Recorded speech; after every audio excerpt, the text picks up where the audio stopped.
Everyone अस्सलाम वालेकुम रहमतुल्लाहि व बरकातुहू। दोस्तों, यही है असली लीडरशिप की पहचान, जहां ताजपोशी नहीं बल्कि इंसाफ और सादगी हो। सोचिए, अगर आज हमारे लीडर हजरत उमर रजी अल्लाह अन्हु की तरह होते तो क्या दुनिया का नक्शा अलग नहीं होता। साइड में वीडियो लगा रहा हूँ, आप इसको पूरा जरूर वॉच कीजिएगा। ईरान की इस खतरनाक जंग Death to America. ईरान का सबसे बड़ा वेपन पता है क्या है? नहीं, एटम बॉम्ब नहीं, बल्कि इस जंग में ईरान का सबसे बड़ा वेपन है the straight of Hormuz. Strait of Hormuz actively shut down by the conflict. As well as escort tankers through the strait if needed. All navigating through the Strait of Hormuz is forbidden. ये है दुनिया में Iran की location, और Iran के बिल्कुल पास समंदर का एक छोटा सा रास्ता है।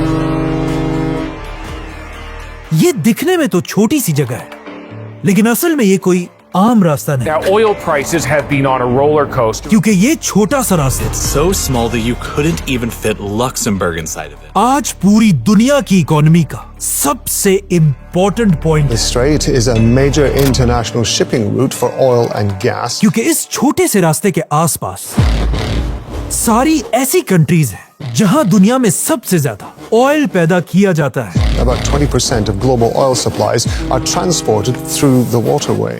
जैसे कि Kuwait, The country with the fifth largest oil reserves in the world. Iraq, Bahrain, Qatar, UAE और even Saudi Saudi Arabia. Aramco. It is the largest energy company in the world. और इसी तेल की वजह से आज ये सारी कंट्रीज दुनिया की सबसे अमीर कंट्रीज में से हैं।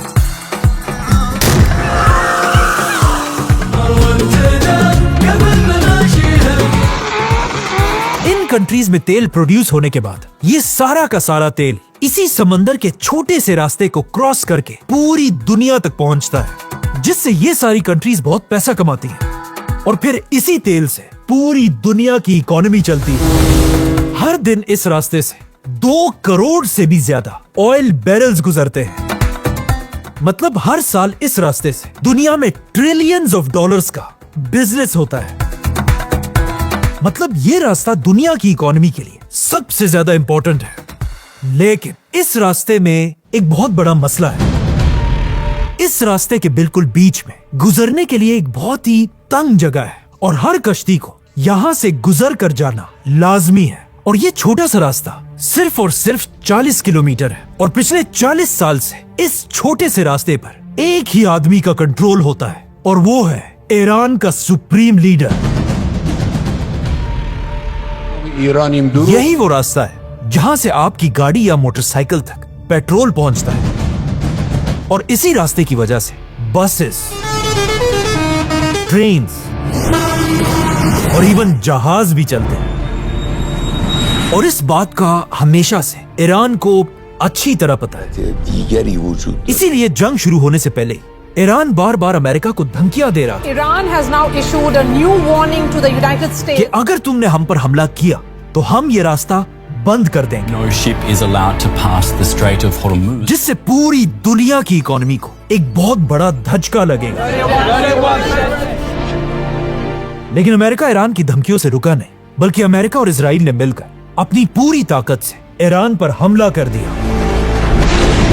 Targeted military और operations. जंग शुरू होते इजराइल के 200 फाइटर जेट्स तेजी से ईरान की तरफ रवाना हुए, और ईरान के supreme leader Ayatollah Ali Khamenei को शहीद कर दिया। Ali Husseini Khamenei. अपने सुप्रीम लीडर को खोने के बाद ईरान ने भी अमेरिका और इजराइल को जवाब देना शुरू किया।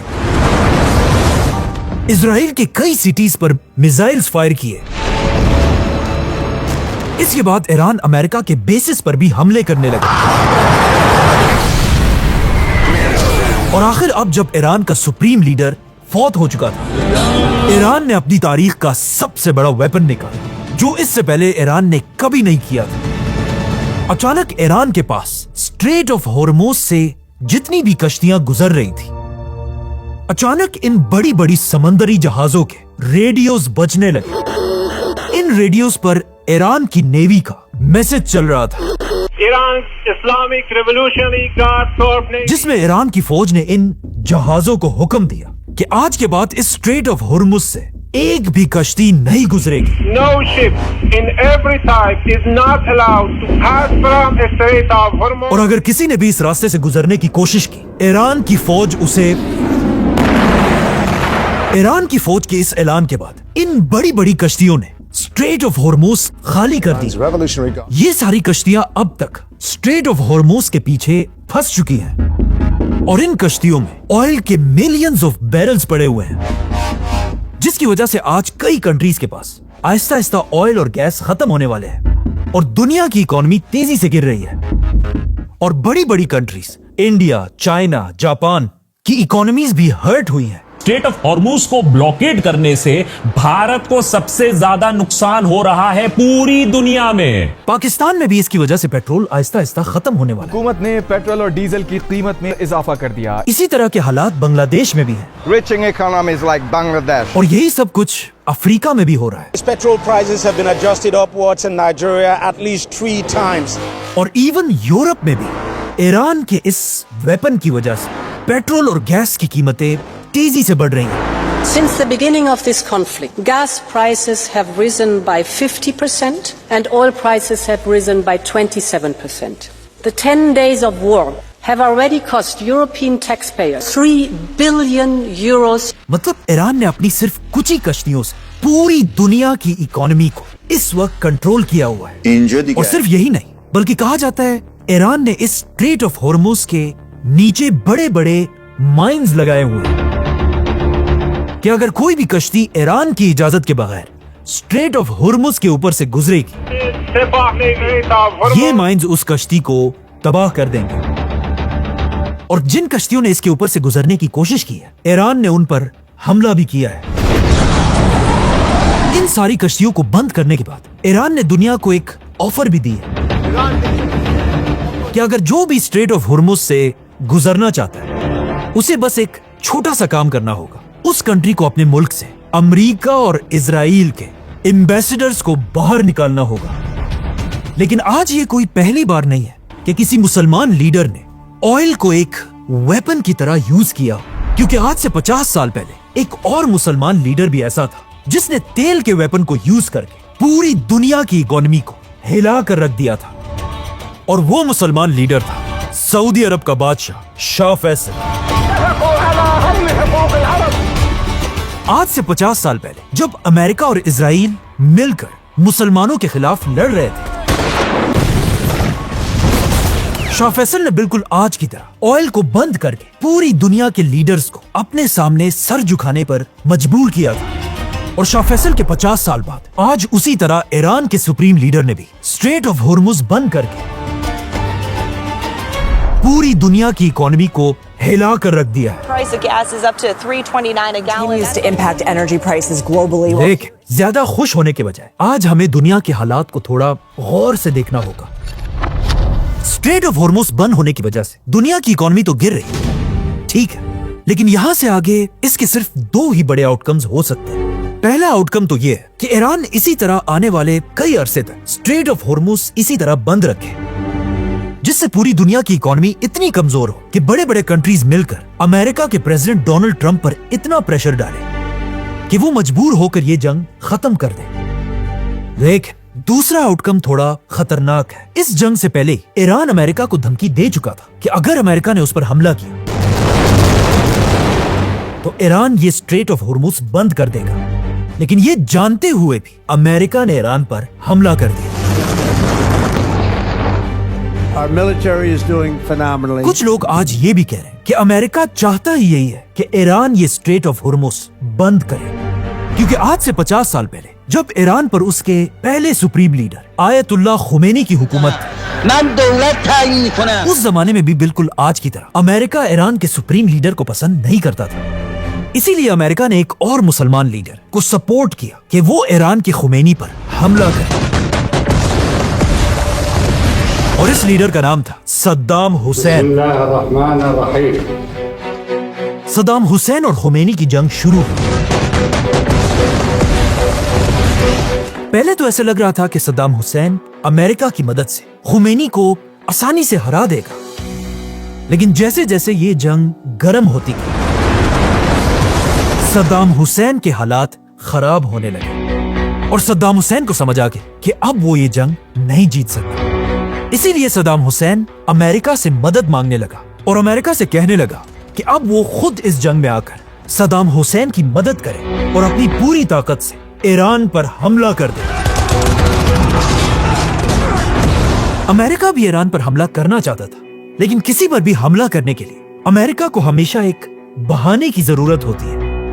इसीलिए अब अमेरिका और सद्दाम मिलकर एक प्लान बनाने लगे और आखिर उन्होंने ये प्लान बनाया कि सद्दाम स्ट्रेट ऑफ हुर्मुज में जितने भी ईरान की कश्तियां हैं उन सब पर हमला करके उन्हें तबाह कर दे,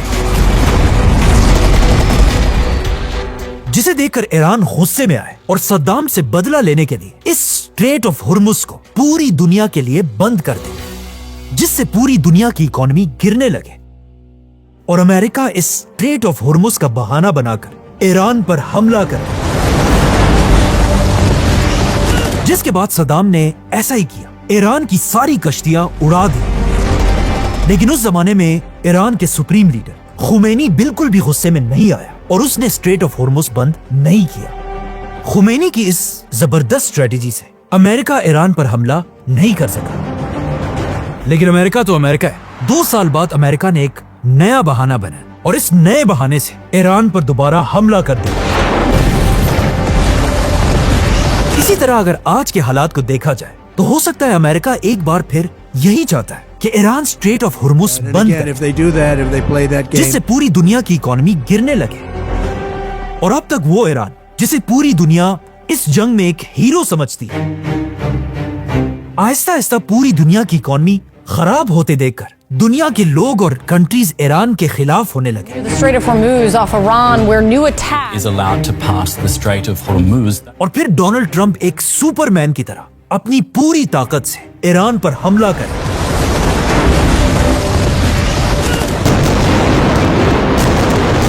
और दुनिया की इकोनॉमी को बचा ले और दुनिया उसे एक हीरो माने। और ये तो ट्रंप ने खुद भी कहा है कि अगर ईरान ने स्ट्रेट ऑफ हुर्मुज नहीं खोला तो मैं ईरान पर बहुत बड़ा हमला करूंगा और फिर स्ट्रेट ऑफ हुर्मुज खोलकर ये मेरी तरफ से पूरी दुनिया के लिए एक गिफ्ट होगा।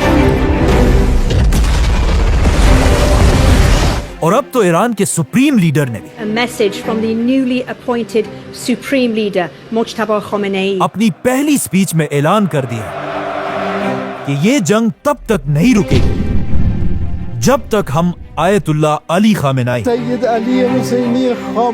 और उन सारे बच्चियों की शहादत का बदला नहीं लेते said Iran would avenge the blood of its martyrs जिन्हें अमेरिका और इजराइल ने शहीद किया है। और ये स्ट्रेट ऑफ हुर्मुज इसी तरह आगे भी बंद रहेगी। ईरान कभी सरेंडर नहीं करेगा। वाकया सिखाता है कि लीडर वही है जो अपने लोगों के लिए जिए, उनके दर्दों को समझे, वरना कोशिश तो बहुतों ने संभाली है लेकिन असली लीडर बहुत कम पैदा हुए। चलिए मिलते हैं किसी नेक्स्ट वीडियो के साथ, तब तक के लिए अल्लाह हाफिज। वीडियो पसंद आएगी तो एक लाइक और शेयर और चैनल को सब्सक्राइब जरूर कीजिएगा। अस्सलाम वालेकुम रहमतुल्लाहि व बरकातुहू।